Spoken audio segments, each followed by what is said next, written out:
Hello everybody, so I'm back in the kitchen doing a stovetop brew today rather than on the full-size kit.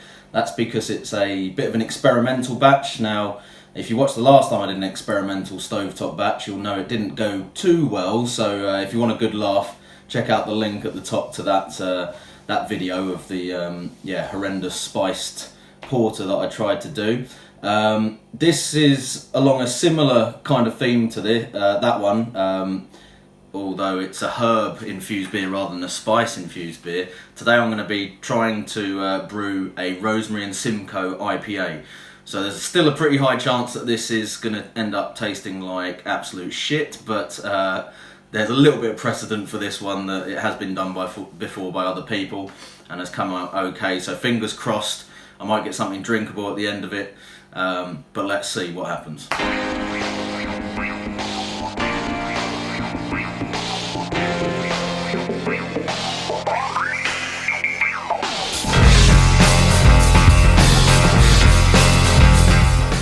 So I can imagine you're thinking, why on earth would you want to do a Rosemary IPA? Well, it's a good question.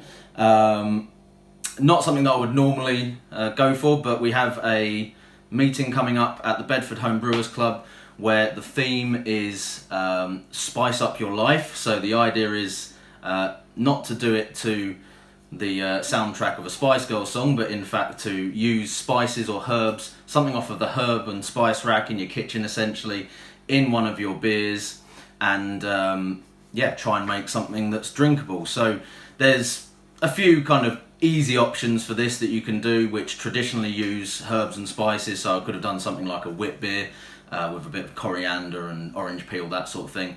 But I thought, again, I'd maybe try something a little bit more experimental and out there. So I have seen a few recipes online before for Simcoe and Rosemary infused beers. It always seems to be that pairing because apparently Simcoe works quite well with that herb in terms of the kind of piney, resiny sort of character that it has, so they marry up quite well. I thought I'd give it a go myself. So we'll have a quick look at the recipe and then I'll show you some brew footage. So it's a fairly straightforward IPA recipe. So we've got 2.2 kilos of pale malt. This is for 10 litres, by the way. I'm doing it brew in a bag method on the stovetop, full volume mash. So we're looking at about 70% efficiency with the system that I use for that. So as I said, 2.2 kilos of pale ale malt, 250 grams of Vienna malt, 200 grams of wheat malt, and 70 grams of crystal 75 or 150 EBC crystal malt, just to add a little bit of colour there to the grist. Then hopping wise, I'm just going to do a 30-minute boil with this. So we're going to do 10 grams of Simcoe at 30 minutes for 25 IBUs, 10 grams of rosemary at 10 minutes into the boil.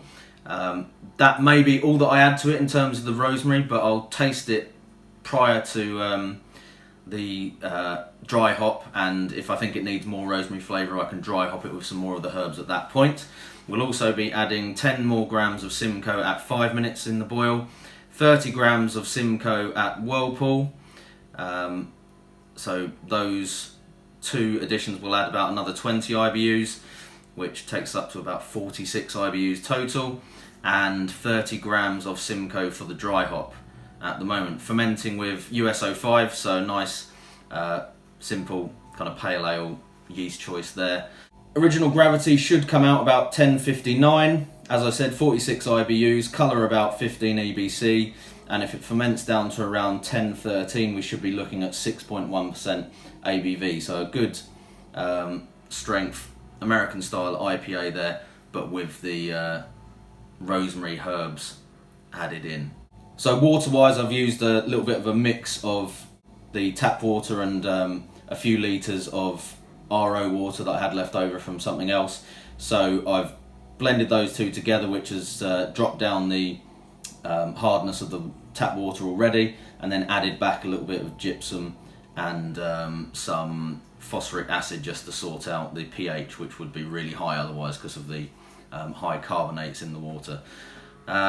So that's it, fairly straightforward. Let's do some brew footage.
Right then, so there we have it.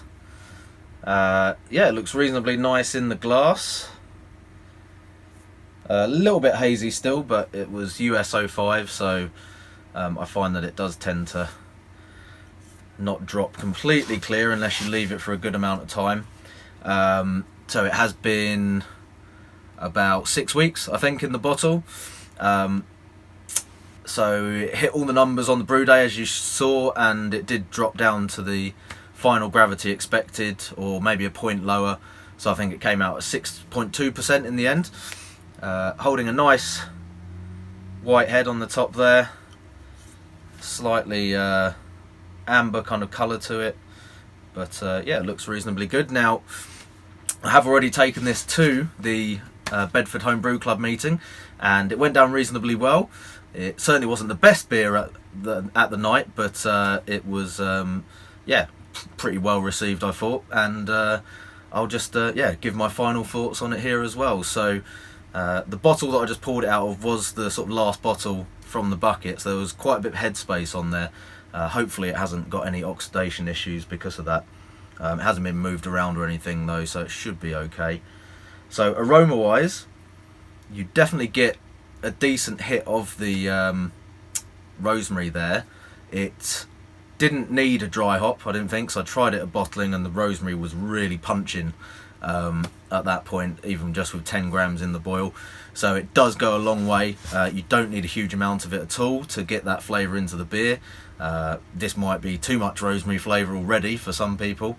There's just on a sort of related note, in the new homebrew beer book that I reviewed in my last video, there is a rosemary and vanilla IPA recipe in there which has lots of errors in it anyway, so I don't know whether this is another typo, but the amount of rosemary that is in that recipe is huge compared to what went into this, and yeah, I can't really imagine how potent the rosemary would be in that beer if you follow it in terms of the amount that they recommend for that, which I think was about 50 grams in the boil. Yes, it's for a 23 litre batch, so it's slightly more than double the quantity that went into this, or the volume of this even, but it's 50 grams in the boil and then another 50 grams dry hop, so 100 grams, so basically 10 times the quantity, or I guess if you scaled it up, about 5 times the quantity of rosemary that went into this one. I think as a starting point, 10 grams in the boil is plenty. Anyway, I digress, so let's get back to the beer.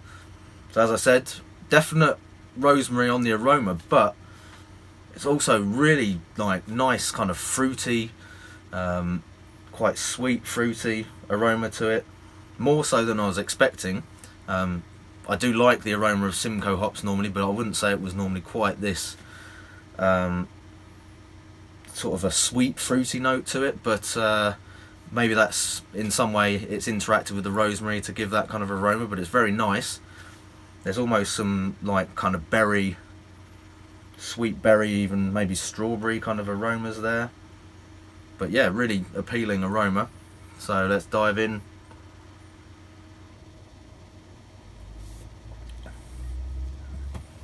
So again, on the flavour, the rosemary is pretty obvious there for me. Now, it is a slightly unusual taste to have in a beer, but saying that, it also does work with the Simcoe. It's got that kind of resiny, piney sort of flavour to it that you get with quite a lot of American IPAs and certain American hops. It still distinctly has that sort of rosemary, very herbal rosemary note to it, but it kind of blends quite nicely with the Simcoe hops. Again, I definitely don't think it needed the extra dry hopping that I was considering. I think you could get away with using less rosemary, in fact, and still have it as a distinct flavour. I think if you like a kind of, you know, real herby note in your beers and that kind of sort of, yeah, piney, resiny, woody, earthy kind of flavours, it's a good thing to maybe have an experiment with. I like this. I probably wouldn't drink, you know, more than one at a time, because it is quite a potent flavour. but it certainly came out better than I expected. And it's definitely better than my last experiment with spicing in a beer in that cardamom porter. So yeah, reasonably pleased with that, and I think, yeah, something to look at if you are interested in mucking around and trying out some, you know, alternatives to adding hops for flavour in your beers. So yeah, that's it, the Rosemary and Simcoe IPA. I'm the dude. So that's what you call me, you know? That or his dudeness or Duder or, you know, El Duderino.